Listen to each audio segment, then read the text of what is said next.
ఏదైతే ఉందో ఆ ముగ్గురు స్నేహితులు ద్రాక్షరసం కానీ ధర్మశాస్త్ర విరుద్ధమైన విగ్రహాలకు అర్పించి తెచ్చిన ఆ భోజన పదార్థాలు కానీ తినమని చెప్పారు. మీకు ఇష్టం మీరు చదువుకోండి, కావాలంటే ఏ వ్యాఖ్యానం తిరగేస్తారు తిరగేయండి.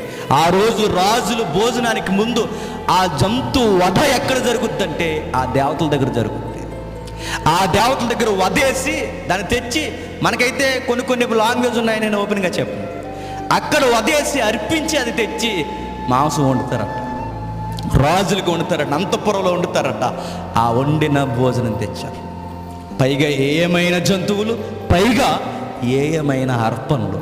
ఇది రాయల్ ఫుడ్గా రాజుకి తెచ్చారట. దానియేలు అన్నాడు, మీరెంత రాయల్ ఫుడ్ తెచ్చినా ఆ విగ్రహాలకు అర్పించింది నేను తిన్నాను, అసలు తిన్నాను.